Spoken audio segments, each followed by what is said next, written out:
if you are a brand new coach or if you are looking at getting into the coaching You're world, not charging enough. you need to know what to charge. Absolutely. And there's a couple of different ways to go about doing that.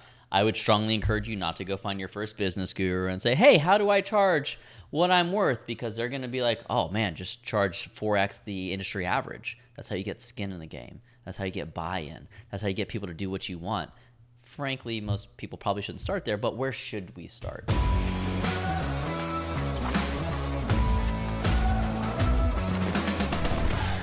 Welcome back to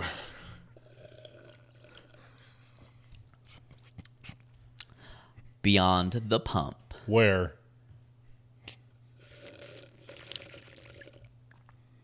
We talk about the business of fitness and nutrition. psychology, nutrition.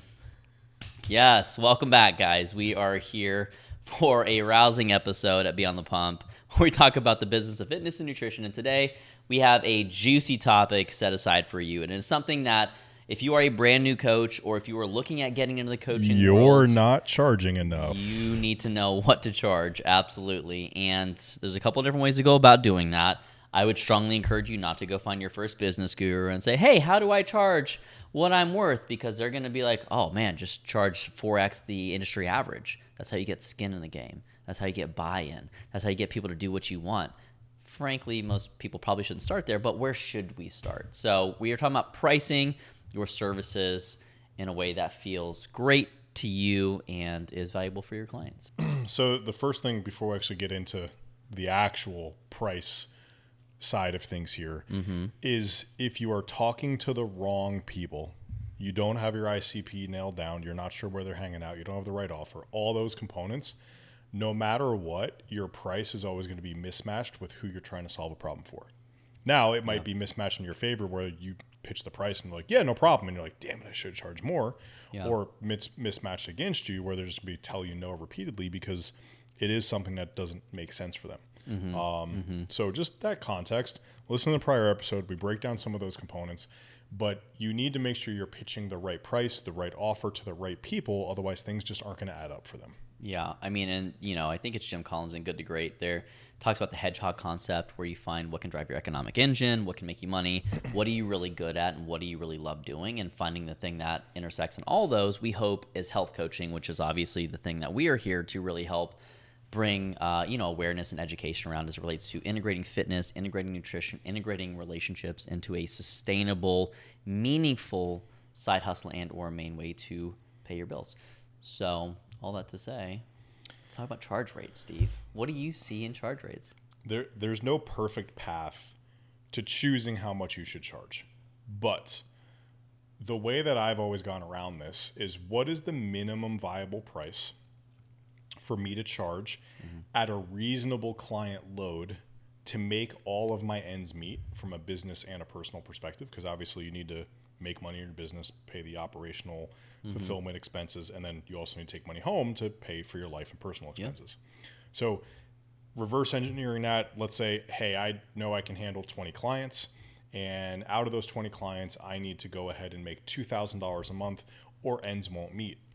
If you do that math very quick, that's $1,000 per client per month that you want to go ahead and call it start minimally charging in order to make the business work. If you look at it that way, you're either going to go down this road of, oh, that feels too cheap, or, oh, that feels expensive. Probably going to be the rare one here of, yeah, that feels just right. But out of the gates, you need to build confidence. You need to understand, are people willing to say yes to this price? You need to make sure you feel that you can provide that value. You need to make sure you're able to solve the problems that would require that kind of price. And if we use $100 in that example, I feel like most people who have a singular certification can walk out the door and say, hey, $100 a month, I'm going to go ahead and do this. Now, do I think that's what you should always be charging? Absolutely not. You should be able to charge more than that as time goes on. But I would say get your first set of clients at a reasonable price that you can scale up, make ends meet, And then as those clients end up leaving the business, you then bring people in at a higher price point and increase that from natural attrition would be my path. And maybe the right answer is I need $4,000 from 20 people, so it's $200 a month, or I need $6,000 from 20 people and it's $300 a month. If you start pushing $400, $500, $600 a month, you probably need to figure out, how do I get more clients so I can charge them less, or needing less money maybe for now.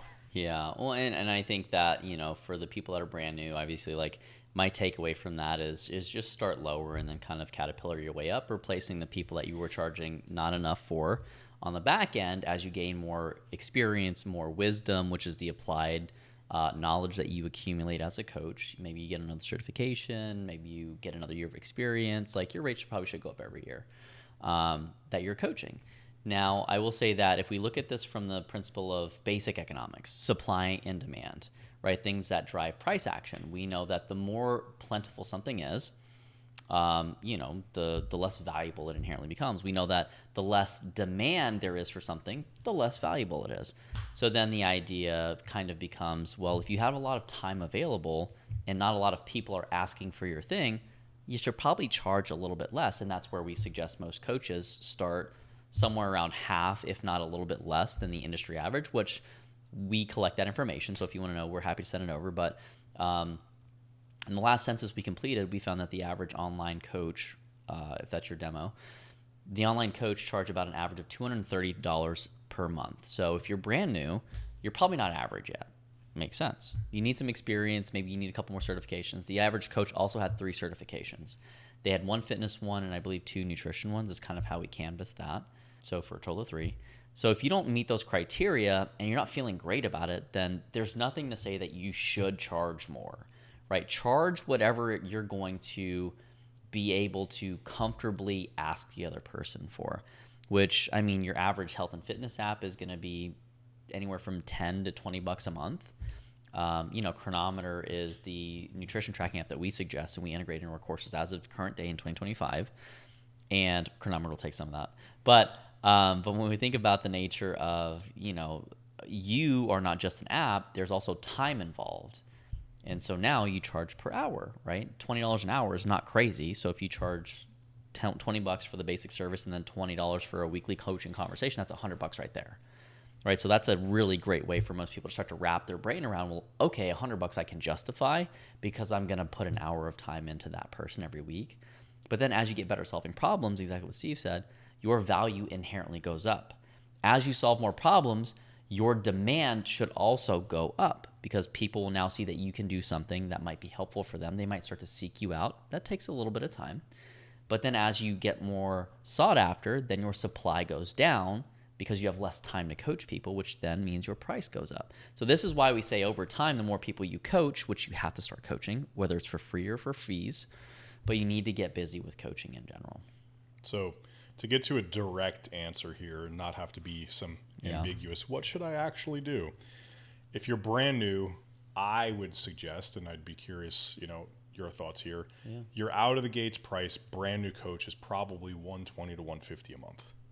And that is, I think you need to keep service delivery, some of those things inherently understood. If you're in a gym and you're doing per session, that's going to throw a, kind of wrench into that. But I would say out of the gates, online coach, $125, $150 a month would be a good sweet spot to test having to pitch a price. Do something that generally speaking would be reasonable. You go out and you get 20 clients, that's going to be $3,000. You get 30 clients, that's going to be $4,500. Yeah. And that to me is a very reasonable out of the gate starting situation for you to build that confidence. Once you move through that, I would probably go more so than, okay, great, I'm going to do my first price increase. It's been a year. I'm at my 20 or 30 capacity. I've added on an hour certification or two, and I'm more qualified to solve deeper problems. I'd probably think more in the range of 200 to 225 at this point in time. And that would be that next layer. The maximum, I think you have another step in there, but again, just more of the same things. The maximum that your basic coach, like, hey, I'm going to give you some macros, some nutrition guidance, and some workout plans, that I say you should be doing is somewhere in the $350-ish range per month, maybe $400. If you start solving truly within scope, all the things extra above and beyond, so talk about like blood testing and hormones and, SIBOs and all of this stuff that's out there. I'm not saying What's a SIBO, Steve? this isn't a whether it makes sense, it's real or not thing. This is if you start to add more true, very niche down stuff, then fine, you can charge more. But I feel like top of range for your basic stuff is going to be in that 350, 400 a month. Would be my own thoughts. I don't know if you. Well, I mean, we know that if you just take the average bell curve, we know that there are people that don't charge anything, which actually is in our census, the majority of people, I would say like over half of people that we collected weren't doing anything with their certifications. They just sat. And so that really started to prompt us with, well, why are coaches not out there earning their initial investment, their education that, these companies had sold them. And it was really sad to see. It's because there was a lack of confidence. So this kind of really goes back to, that's why supply and demand are really important to consider, because when you have more supply, you're going to feel less valuable because you now are also doing the thing that you say you're an expert in less, which means you're going to be more of an amateur. And that's going to really get in your head. So I personally like to do 2 for free, do 2 for 50, do 2 for 100. And then by the time, because we know that people don't pay much, are inherently going to churn out faster. They're just a placeholder so you can get some practice reps. It's not even about getting those people their goal, although that is obviously the goal, but it's about using those people to help you build your systems. So you're almost getting paid to fuck around and find out what works well for the people, what people you actually want to work with, what people you don't want to work with. So it's really a mutual benefit. And we hear people balk at like, well, I don't want to do that for $50. I'm like, honestly, it's like an hour of your time a month. If you just have like a spreadsheet check-in and you find out that doesn't work, so there's any number of ways to go through that, but add to. And so by the time you're at your 10 client mark, which is a nice healthy roster from a size perspective, you'll know how to manage a roster of 10 and you won't feel so much pressure that if you get and ramp to like the average really quickly, you're probably going to take on too many clients at a time. If that's a problem that you have, the champagne problem, that's amazing, right? Not very common, by the way. The average coach accumulates, the ones that do have clients, about half a client a month. And those are generally speaking in the online space. So it's really conservative. Now, they're also not super savvy with a lot of the business stuff. We find that that's a very important thing that most coaches really struggle with. So that's why we're doing episodes like this, so that way you guys can start to wrap your brain around these things. And when we do our workshops or Q&As or live calls for our community and stuff like that, you can just bring those questions and we're happy to answer them for you. But I like the 2 and bump kind of method. So by the time you're at 10, I think that puts you at about 250. And then you just replace the 2 at 50. Hopefully they're gone by now. With 2 more at 250. And then you place the 2 at 100, 2 more with. And so I think that usually makes a lot of sense for what I've seen. Yeah. I like that idea. Every level, slowly grow it. Yeah. There's nothing against it. What about going backwards, though? So now supply and demand, what happens when you lose clients? You lose half your business. We talked a little bit about that in the past, but I don't think we talked about price action with that. People panic. People do panic, and I think it becomes you're trying to sell out of need to sell because you need the revenue and everything. Mm-hmm. And being in that place of need, you're going to come across just in a place of need. The sales stink. Exactly. Like you just, I need the sale, and all of a sudden it becomes problematic, and people just notice it. So, instead of lowering your price, that's potentially a time to do some type of limited time offer, LTO, and offer some type of hey, if you sign up, then I'm going to give you a month for free, something like that. I'd rather see them paying what your normal rate is, and you throw in the extra month for free. So if you commit to at least 3 months and you complete the 3 months paid, I'll give you the 4th month free, and then we'll continue as is there. They're still paying what they should be paying. Yeah. They're getting a 25% perceived discount over that 4 month period of time, or however you want to reverse engineer your math. Yeah. But that would be my thought process out of the gates of do an LTO, get 2 or 3 people in the door, and then get back to it. Yeah. On the other side of that, why are people leaving? And this is a pricing conversation. Go solve that problem.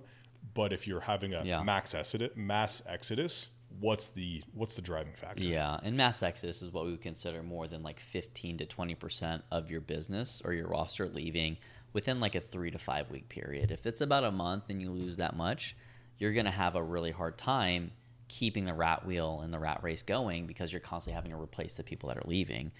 So not always the worst problem to have. I'll try not to stand on my soapbox on this one. If 20% of your clients are leaving in a month, just so you're aware, that means you need to replace 20% of your clients. So if you have 10 and you lose 2, in order to stay at break even, you got to get 2. That to me feels like simple math. If you're always losing 2 every single month and you have 10 and you have to gain 2 every month to stay at break even, the other way to think about this is every 5 months. So 5 months times 2 a month, you're losing 10 every 5 months. You're having to replace your entire client roster base every 5 months. That's a lot of effort. That's painful. It's a lot of acquisition effort. Yeah. Well, and think about it. Like now your skill set shifts from having to be a good coach to now having to be a good marketer. Correct. Having to be better at sales. And those are things that people don't account for when they're trying to make these life-altering, like, let me help my community. I want to coach. Well, I have to do sales and marketing to get coaching done. But then once you have those clients, it's so much easier if you're a good coach to ask those people who they know and to get you fed and not really have to worry about being as much of like a traditional business owner from the sense of going out, marketing, sales, like the actual business components that most people frankly don't really like. So one of the things that I like to do is when I have people, when I used to have people leaving, it would be, okay, well, what's happening? Now, one of the incentives that I would do is I would do a BOGO. And so I would have, hey, if you bring a friend, I'll give you guys the same price as what I normally charge, but you guys can split it. And so what we do is we facilitate a social connection within their normal home environment. And on top of that, now we have another person that we can effectively split them against. And like after 3 months, okay, cool, you guys have had your 90 days.